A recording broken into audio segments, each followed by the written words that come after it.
Everyone, मैं हूँ प्रिया कुमारी और आज मैं आप लोग को बताने जा रही हूँ कि आप लोग फार्मेसी में अपना करियर कैसे बना सकते हैं। तो आज का मेरा ये वीडियो बहुत ही इंटरेस्टिंग है, तो आप लोग बिना स्किप करके देखिए, क्योंकि आज के अगर आप लोग वीडियो पूरा देख रहे हैं तो आप लोग को पूरा पता चल जाएगा कि फार्मेसी में आप लोग को कौन कौन सी कोर्स आप लोग कर सकते हैं, 12th के बाद कैसे कर सकते हैं, ग्रेजुएशन के बाद कैसे कर सकते हैं। इन सब के बारे में मैं इसमें डिटेल में बताते जा रही हूँ, तो आप लोग बिना स्किप किए इस वीडियो को पूरा देखिए।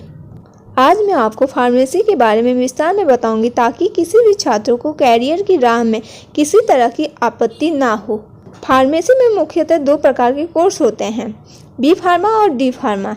आइए आपको बी फार्मा के बारे में पहले आपको बताती हूँ। बैचलर ऑफ फार्मेसी को हम लोग शॉर्ट में बी फार्मा कोर्स कहते हैं।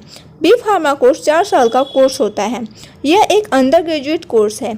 यह कोर्स पूरा करने के बाद आप बैचलर ऑफ फार्मेसी की डिग्री आप प्राप्त कर लेंगे। साइंस स्ट्रीम के छात्र, चाहे वो मैथमेटिक्स से हो या फिर बायोलॉजी से हो, 12th पास करने के बाद वो बी फार्मा के लिए एलिजिबल होते हैं। वैसे सामान्यतः बायोलॉजी वाले छात्र फार्मेसी लाइन में जाना ज़्यादा पसंद करते हैं। आइए अब हम आपको बताएंगे बी फार्मा के बारे में। फार्मेसिस्ट का मुख्य कार्य रोगियों के लिए दवाई उपलब्ध कराना होता है। इससे पता चलता है कि बी फार्मा में आपको बायोलॉजी, केमिस्ट्री, बायोकेमिस्ट्री, फिजियोलॉजी आदि की पढ़ाई करनी पड़ती है। इस कोर्स को करने के बाद स्टूडेंट को फार्माकोलॉजी इंडस्ट्री में अलग अलग प्रकार के काम करने के लिए तैयार रहना पड़ता है। वैसे भारत में फार्माकोलॉजिस्ट का रोल बहुत सीमित होता है, लेकिन विदेश का इनका परिचय बिल्कुल अलग है। विदेश में फार्मासिस्ट का रोल बहुत अहम होता है और उसको सम्मान भी काफ़ी अधिक मिलता है।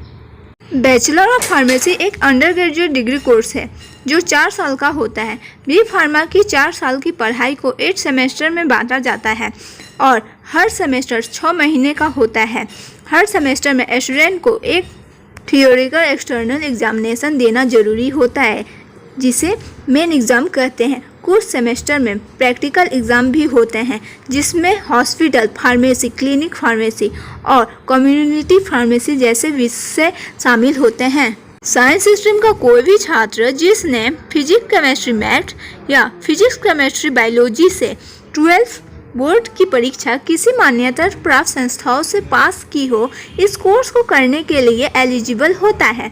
कई कॉलेज सिर्फ PCB मतलब कि फिजिक्स केमिस्ट्री बायोलॉजी वाले छात्रों को ही प्राथमिकता देते हैं। फार्मेसी में दाखिल लेने के लिए स्टूडेंट को फिजिक्स केमिस्ट्री बायोलॉजी या फिजिक्स केमिस्ट्री मैथ में कम से कम 50% अंक के साथ उन्हें 12 पास होना पड़ता है। कई संस्थानों में मेरिट के आधार पर दाखिल होता है, जिसमें बोर्ड एग्जाम में मिले अंकों पर आधार पर मेरिट लिस्ट तैयार होता है। इसके अलावा कई यूनिवर्सिटी और मान्यता प्राप्त प्राइवेट स्थानों में योग्य छात्रों को एंट्रेंस टेस्ट से मिले अंकों के आधार पर सीट मिलती है। अभी मैंने आपको बी फार्मा की सारी इन्फॉर्मेशन दे दी है। अब मैं आप लोग को डी फार्मा की इन्फॉर्मेशन देने जा रही हूँ। डी फार्मा, जिसे डिप्लोमा इन फार्मेसी भी कहते हैं, 2 साल का डिप्लोमा कोर्स होता है। अगर आपको फार्मेसी के क्षेत्र में भी जाना है और आपके पास समय की कमी हो या फिर आर्थिक स्थिति का ठीक ना होना, डी फार्मा आपके लिए बेस्ट ऑप्शन है। भारत में फार्मासिस्ट बनने के लिए यह मिनिमम क्वालिफिकेशन होती है। वैसे बी फार्मा की वैल्यू ज़्यादा होती है, लेकिन अगर आप कोई डी फार्मा करने के बाद भी बी फार्मा करना चाहे तो ये संभव हो सकता है।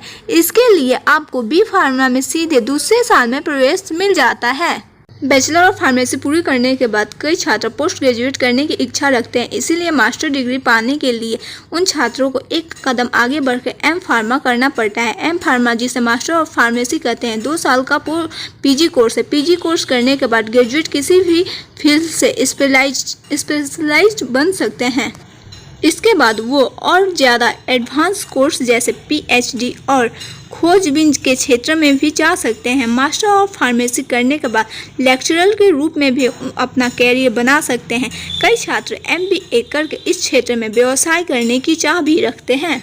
बी फार्मा के बाद सरकारी और गैर सरकारी संस्थाओं में जॉब की अपार संभावना होती है, बस आप में टैलेंट होना चाहिए। वैसे आप सबसे सामान्यतः जॉब फार्मासिस्ट की होती है। कोर्स पूरा करने के बाद और लाइसेंस मिलने के बाद सरकारी अस्पतालों, प्राइवेट अस्पतालों और प्राइवेट मेडिकल क्लिनिक में फार्मासिस्ट के तौर पर काम कर सकते हैं।